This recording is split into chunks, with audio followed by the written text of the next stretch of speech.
Hello everybody, and welcome to my review of volume number 1 of Chiyomaru Shikura's light novel series, Occultic Nine. Now, this is notable for a couple reasons. First of all, it is by the same minds behind Steins Gate, which is a pretty famous visual novel as well as a really excellent anime.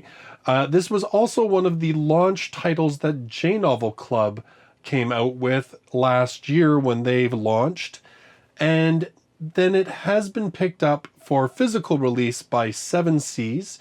Now, 7 Seas has already released the first 2 volumes. Volume 1 came out in July, Volume 2 in September. Now, Volume 3 just released in Japan, and that was kind of, I think, the reason that I thought, I'm going to go back and read this one because I haven't yet. Now, it was released in Japan, and J-Novel Club is currently publishing it in installments on their website for their members. They'll probably release the ebook, I imagine, in either January or early February. And 7 Seas has already put up their listing for the physical copy of Volume 3, and that'll be available in May of 2018. Now, Occultic Nine has also been available in a number of different media. They have released it now as a visual novel. I believe that actually just released in December. This, of course, we have the light novels, and there was an anime based on it as well. My understanding is that the anime really rushed through this first volume. I, of course, held off on watching it because I wanted to read the book, but I can see why the anime might do that, especially when I start talking about the book, but I think it's kind of detrimental.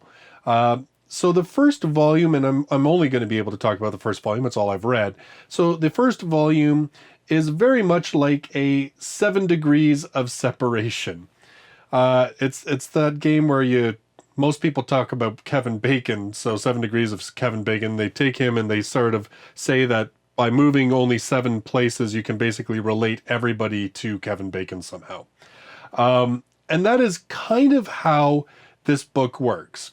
So the central sort of thing that we are connecting to is this website called Kirikiri Basara. And it's being run by main character, well, arguably main character, Yuta. I say arguably because the novel really involves a lot of characters, but Yuta, I would say, gets the majority of the chapters dedicated to him. So, and since he runs this website, we'll say he's the main character. For the rest of the novel, the way the novel is structured, we have a prologue which takes place in early March. And I won't spoil what it is, but it pretty much sets up that there is something pretty awful either happening or about to happen. And then the rest of the book, we skip backwards to the beginning of February. And so each chapter is a new day in February, and it focuses on a different character and is told exclusively in first person, but from that character's point of view. So it's not confusing because it's very clear. Like I said, it says right there who the narrator is, who the first person character is.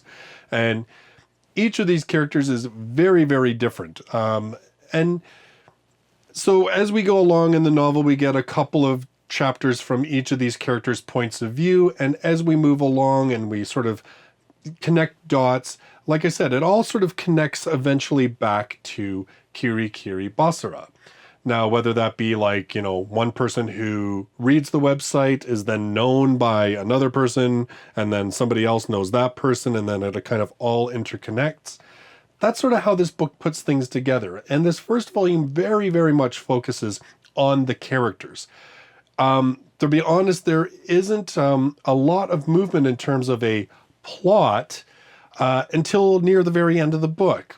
We have peppered throughout the book these things that suggest there's sort of a shadowy organization that is up to something that seems to suggest some kind of control or manipulation of people, but it's not really made clear. And as I said, because there's not a lot happening in the other parts of the book, it's not really sure. It's not clear how all of this is kind of tying together yet. So each chapter focuses on, as I said, a different character, and there are quite a lot of them. We have Yuta, of course, who has his blog. Then he has his friend Ryoko, who is most notable. Well, she is an interesting character. She is mysterious. She's kind of quirky. I have some suspicions about who she might actually be. I think she's going to be a big reveal about who she really is later on. But she most gets noticed by people because she has massive boobs. Like you've never seen boobs this big unless you're watching a hentai. Like that's like, yeah, it's kind of ridiculous, really. I mean, it's kind of, yeah, it's ridiculous. And with Yuta, of course, he makes ample mention because he's a teenage boy. And Yuta's one of those characters that I think if he was the only narrator for the entire book, I might have found it a little exhausting. He's a little bit obnoxious. He sees Kirikiri Basara as a means of creating some kind of website where he can have affiliate marketing so he can become a full-on NEET and just live off of the website, which, I mean, in today's society is not impossible, but I wouldn't say exactly likely. It seems very much like a pie in the sky kind of dream. He is your average sort of light novel type male protagonist. He's a bit self-centered. He's a bit neurotic. He is flustered around girls. He thankfully is not as, I mean, he can't help but notice Ryoka's breasts, because like I said, they're ridiculous. But even even other female characters who meet her make comment on the fact that even though they're girls and they're not lesbians, they still can't help but be distracted. So we have Ryoka. Now she's probably one of the only characters that I would consider sort of a major character that doesn't have a chapter told in her perspective. I kind of think that's because there's a backstory to her that we're not supposed to know yet. We also have a character who is a teenage girl who is a fortune teller. It goes a little bit beyond that, though. She has visions of certain events that the people that she's trying to tell the fortune for. We have a girl who is a professional black magic worker who curses people for a living. We have a reporter who works for an occult-focused magazine. We have a college student who is very analytical, very logical, and who is very much a skeptic of the occult. We have a professor who is trying to prove the existence of some occultic things via the scientific method. The list goes on. There's, like I said, there's quite a few characters, and this first volume is very, very dedicated to giving us more of their backstory, to letting us know who they are, and eventually sort of letting us know how they may come into contact or their relationships may tie in to each of the other characters via, like I said, this sort of degrees of separation, and it all kind of comes back to the Kirikiri Basara website, which is an occult-focused website. Although funny enough is focused on mocking and kind of debunking the occult, but still. So the overall theme obviously is occult type stuff. Like I said, I mean, fortune tellers, black magic, all this kind of stuff is in there. But it's really not clear where all of this is going and how all of this is sort of going to tie together. In fact, even sort of this shadow organization, we're given ideas that the occult, a lot of that stuff has been fabricated by these shadow organizations in order to explain away failed experiments and stuff. So I'm not too sure whether this book is going to eventually shift more into sort of a science realm where it's going to try and explain some of these occult type things in a more scientific way.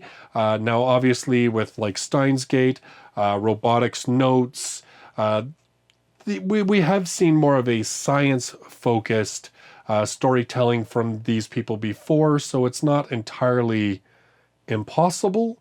But I found that I really liked this book. Now, like I said, because it doesn't have a real driving plot that's going to drive you ahead and you know, everything else. The pacing may feel a little off to some people.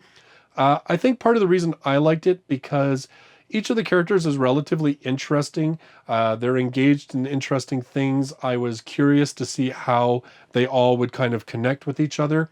And because the chapters aren't extremely long, and because there's so many characters, it always feels like you're almost reading like short stories. Or, you know, I would get into the story of one character and that would kind of end, I'd move on.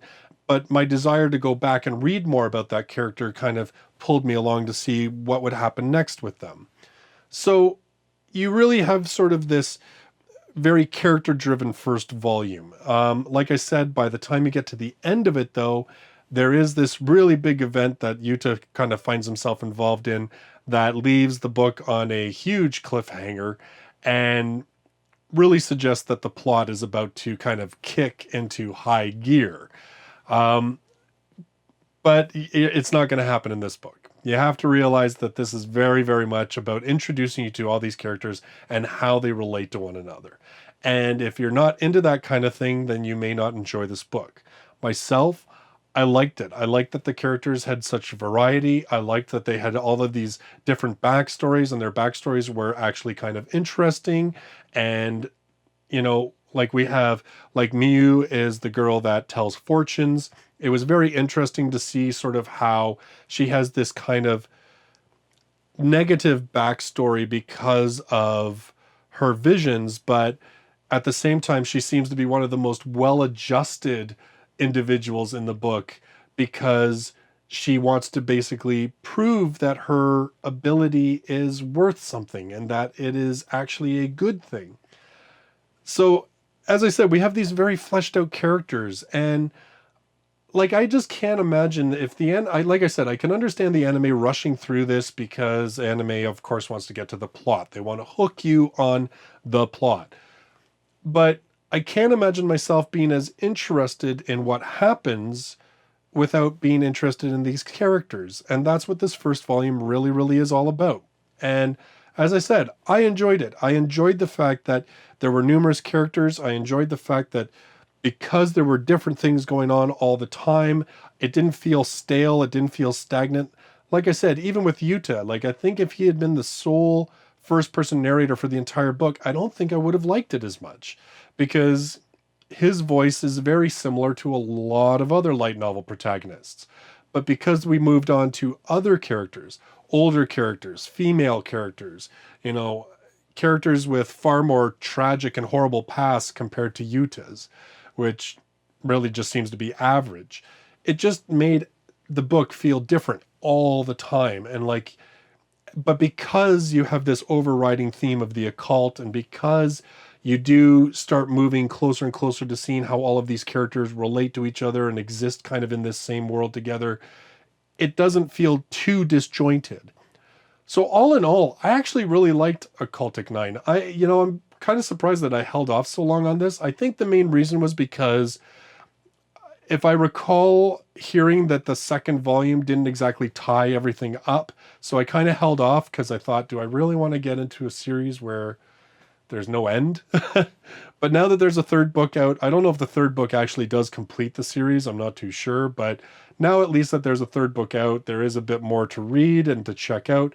So I'm very interested to see where this series goes. Like I said, the first book ends on a huge cliffhanger, so there really is a huge impetus to move forward and see what actually is going on and to see what this actual plot's going on and to see how all of these things that have been building up are going to lead to, like I said, this pretty crazy and horrific thing that we find out at the very beginning of the book. So those are my thoughts on Volume 1 of Occultic 9. My next review is, funny enough, also kind of being spurred on by news of a new release in the series, and that's going to be volume number 7 of Kagero Days. I've been holding off on this because for the longest time this was the last book in the series for over a year now, and there was rumblings that we were going to get a volume 8 and that it would be sort of the end of the series, and they just announced it. It's going to be coming out December 29th, which is really weird that like we're just getting the news about it now, and yet it's going to be out in less than a month. But anyway, they have announced it. It's coming. It's finally getting released. Now, because this is done by Yen On, I don't expect we're going to get Volume 8 for at least another I'm going to say more like 5 or 6 months after it releases in Japan. So I doubt we'll see Volume 8, the final volume, until summer of 2018. But nonetheless, I've really liked this series, so I thought, well, now's a good time to jump in and finish this volume that's been sitting on my shelf, well, honestly, for a couple months now. So that'll be my next review.